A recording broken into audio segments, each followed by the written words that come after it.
Today we're going to have the first section of the AMAs, where we're gonna answer the questions that we received from our communities on Instagram, on Discord, on Telegram, and we noticed a lot of interest around liquidity pools. So today we're going to focus on all the questions about liquidity pools. With the help also of Enrico, we are going to answer to all the questions that we received.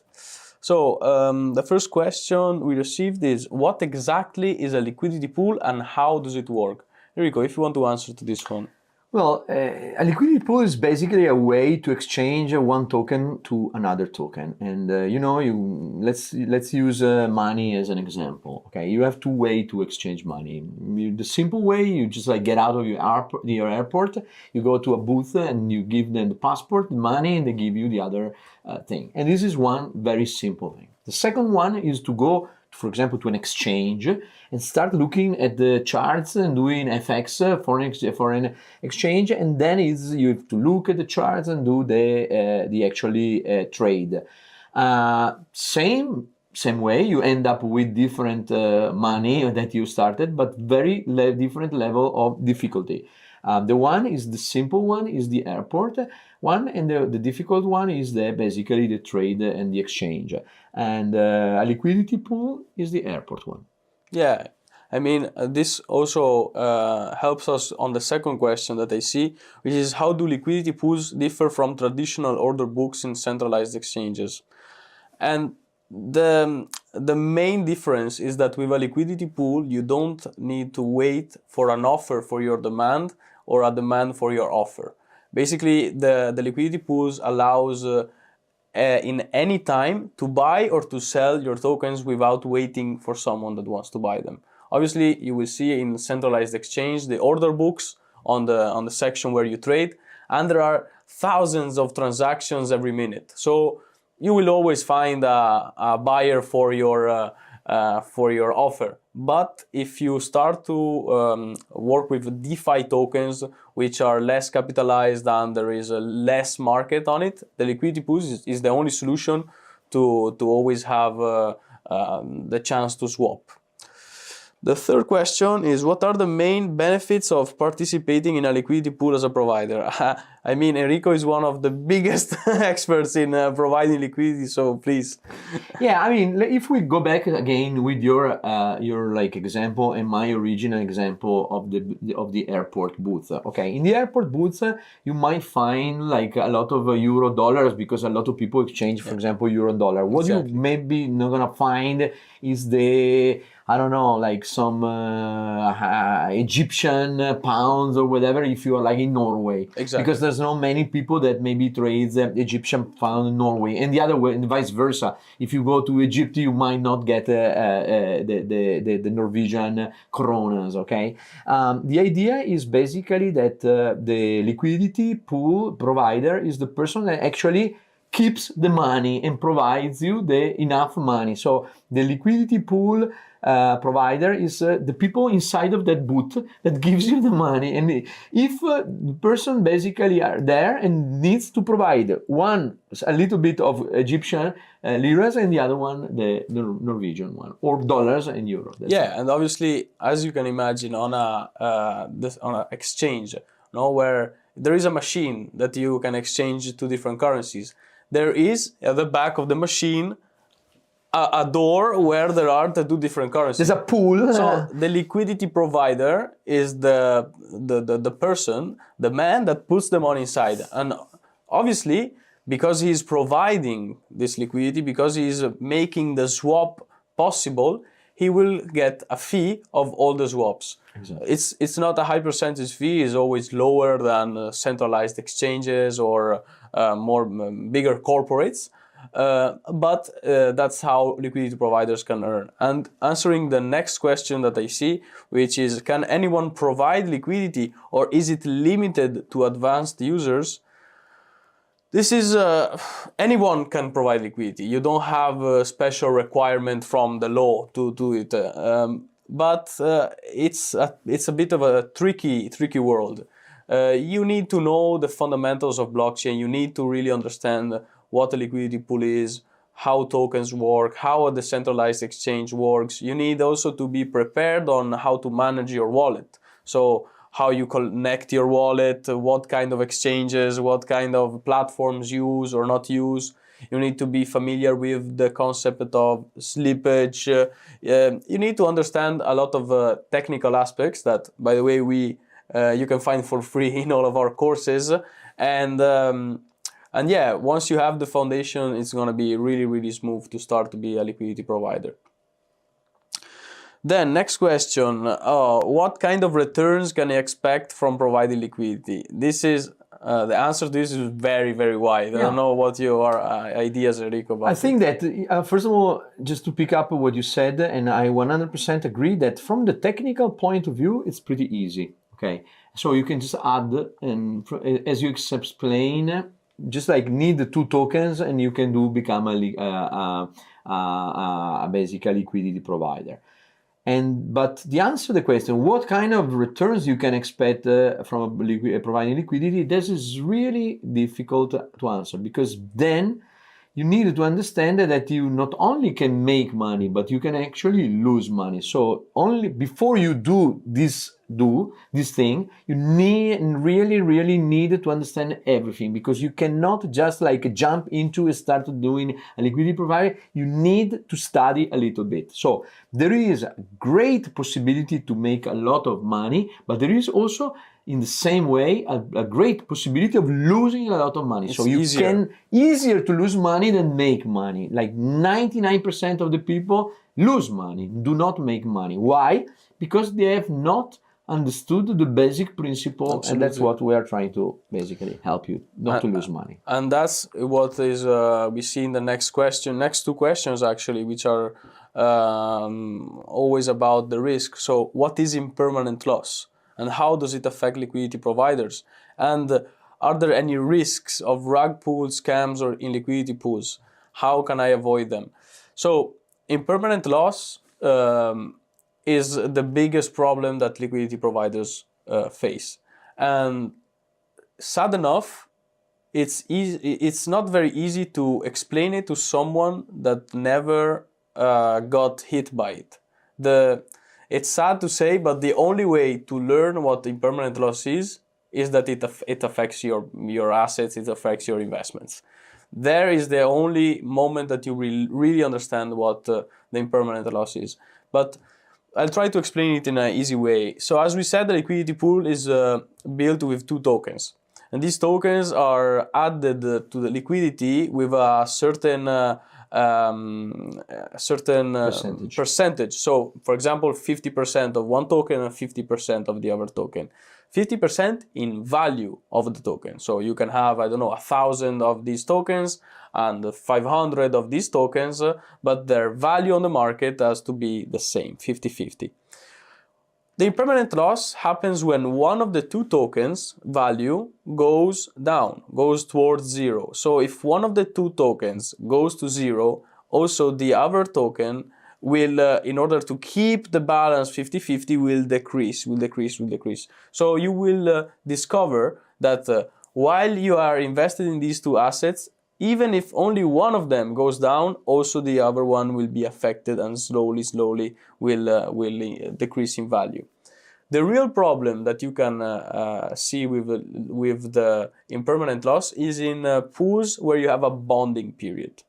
Because right now, and we will talk about it later in the AMA, there are concentrated liquidity pools which are more smart, more quick to enter and to exit. But back in the days, we had some liquidity pools with a bonding period.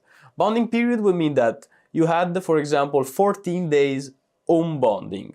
So from the day that you decided to remove your liquidity, exit the investment, you had to wait 14 days. So as soon as you see that there is an impermanent loss situation that is going on, you decide to exit.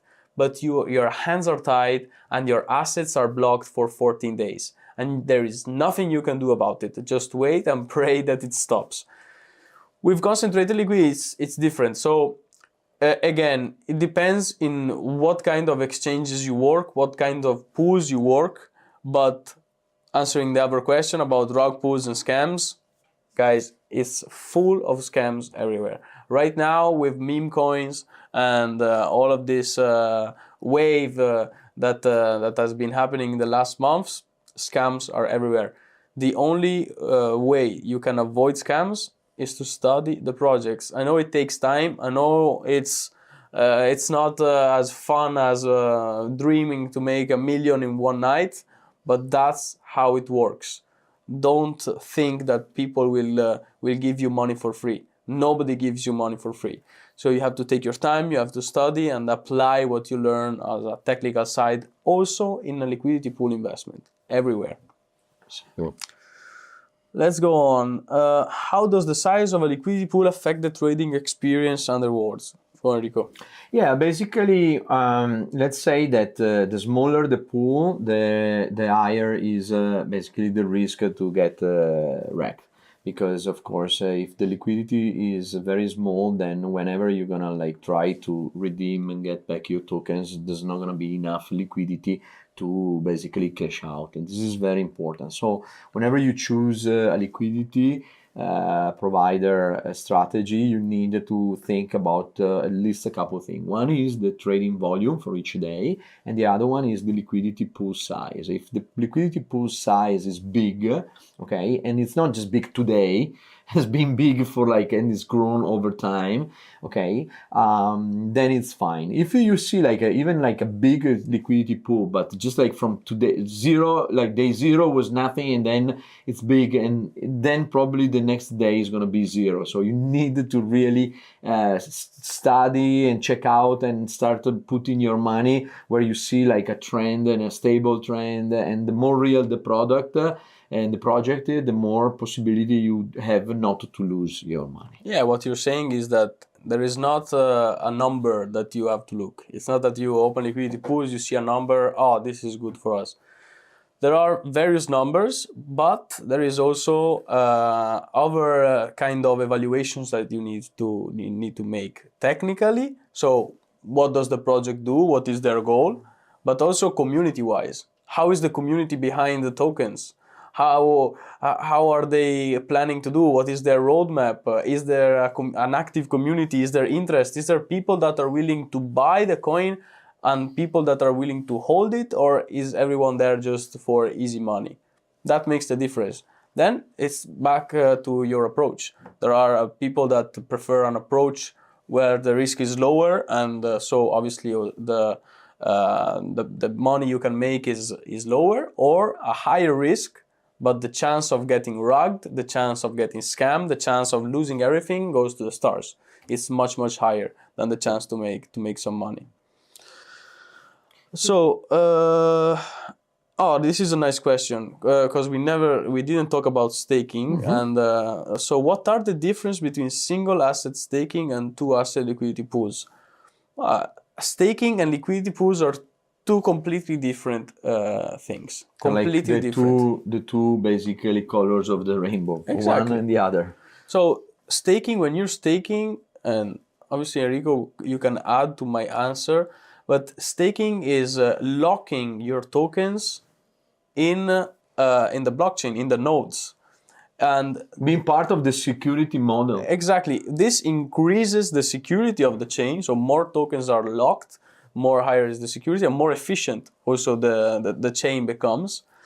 Whilst the liquidity pools, as we said, is just providing liquidity in order to have the chance to swap on the market. So you're giving the world the opportunity to swap two tokens. So completely different.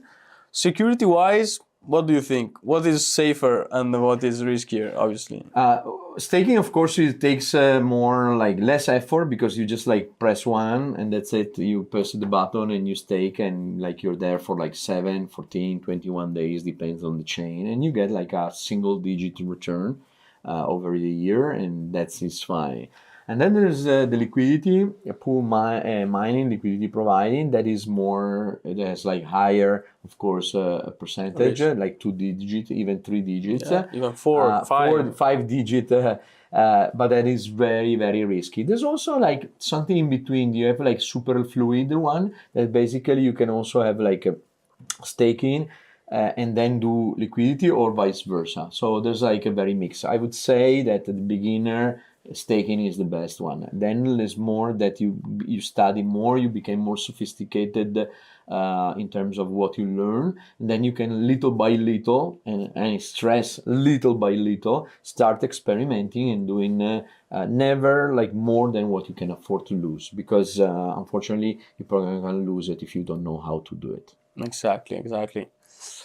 What are some of the most popular platforms for liquidity pools today? So there are really a lot of platforms. I think we can say for the Cosmos ecosystem, absolutely Osmosis, DEX. For the Solana ecosystem, exactly. For Solana network, Radium, and Ethereum Uniswap. And I would like to add something on this point, because also based on what kind of user you are and how much experience you have, you need to choose the platform that you're working on. For example, my personal advice, and is what I did on my own when I started, is to start from Cosmos. So from Osmosis. Osmosis is a quieter environment. Right now, things are a bit quieter, so you can experiment without having the fear of getting rugged every single second. Projects that you find on Osmosis are usually projects that have a team and create something and are there from more than 24 hours. Whilst when you start to go on, I don't know, Radium, Pump Fun, and you start working on Dex Screener and enter the world of meme coins, guys, there are tokens that last 20 minutes, 15 minutes. So my advice is, these are the 3 main platforms that we personally use. If you're a beginner, start with a small amount of money, really small amount of money on Osmosis, and get familiar. Actually, I'll shout out also to the wallet that we created at RIV. So download RIV wallet, and we made it even simpler for you. More easier than actually, I mean, Osmosis interface is great. Absolutely. But RIV wallet is fantastic because it took away every single difficulty and make it like a super easy way to just like stake do the liquidity. Yeah, provide liquidity, because you see, when you interact with these protocols, with these exchanges, you have your own wallet and you need to connect your wallet to the platform itself. What I think is mind-blowing that the RIV team was able to do is to integrate the concentrated liquidity pools, the traditional liquidity pools, all the operations of a DEX inside the wallet. So you don't even need to leave the wallet. You have all the main things that you have to do are really quick to learn. So test it out, start small, don't be greedy, and if you lose your money, don't get pissed off. It's part of the game. We all lost money learning. That's why invest only what you can really afford to lose completely. Never overdo it. Don't be greedy. This is not gambling. This is technology. So that's the only way to learn. We learned the hard way. We will give you all of the information you need to start, but you can't expect that this is an easy road. There are no easy money in the world. So no free lunch, no easy way. Take your time and learn. Last 2 questions. Can I withdraw my funds all the time and there are lockup period? We talked about it earlier. Depends on what kind of pools. On the staking, it's absolutely not, because as soon as you stake, you're going to be locked up for at least minimum 14 days. So you just do it, and you can decide to withdraw. But the moment you decide to withdraw, so you put your money in stake, and then you can keep there for like 1 month, 1 year, 1 day. It's up to you. But the moment you decide to get your money back, you press unstake, and it's gonna be like unbonding period for minimum 14 days, up to 21 or even Depends more. By chain. Every chain has own rules. Okay, so this is the one. On the liquidity pools, as you said, at the beginning was like a different timing, but now it's instant in, instant out, of course, because there's one thing, the risk is way higher. With the concentrated liquidity pool, you have much more capital efficiency, but you have like super duper highest risk. So you have highest gain and highest risk. In finance, everywhere, the higher the returns, the higher are the risks. Absolutely. It's a absolutely universal law in finance and in crypto. The more money you make, the more money you're risking. Exactly. That's it. Last question, and it's a tough question. How does the introduction of concentrated liquidity like Uniswap V3 change the game for liquidity providers? It completely changes the game.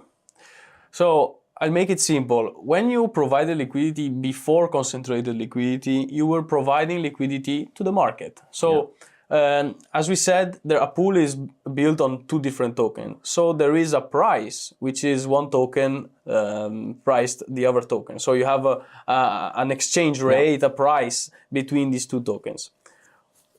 Before concentrated liquidity, you would provide liquidity to all of the market. So if the price goes towards zero on one side or towards infinite on the other side, you would always be providing to the market. Whatever the price is, you are part of the liquidity providing. You're in. You're With invested. the concentrated liquidity pool, you can cherry pick, you can choose exactly where you want to provide the price liquidity. range. So for example, you can choose to provide liquidity only in a plus 20 cent, less 20 cent of the range of the price. And this is, as Guido said earlier, is capital efficiency, because there is no reason that you have to provide liquidity to all the market if you can provide it where exactly the liquidity is needed, right? So obviously you can look at higher returns, but the risk is multiplied by 100x, because as soon as the price range, the price market goes outside of where you provided liquidity, of the range that you selected to provide liquidity, you're going to face a swap fee. So all of your capital is going to be swapped either in one token or in another token. And usually the swap fees are really higher. So the more money you make providing liquidity in that range, the higher is the APR, higher will be the swap fee. So if you are inside, the price is inside your range, you will make money. As soon as the price goes out of your range, you're gonna lose maybe 2%, 1%, 0.25%, depending on the pool. So concentrated pool, concentrated liquidity is more capital efficient, but is more risky. Comes with risk. Exactly. Like everything. Okay, guys, these are the questions that we received around liquidity pools. We'll wrap it up as a first AMA. And please send us more questions. Me and Enrico, me and Guido, me and the other team members of RIV will answer all of your questions. And don't forget to check out the RIV wallet and check out also our Discord community, where you can find all of our courses for free. See you next time.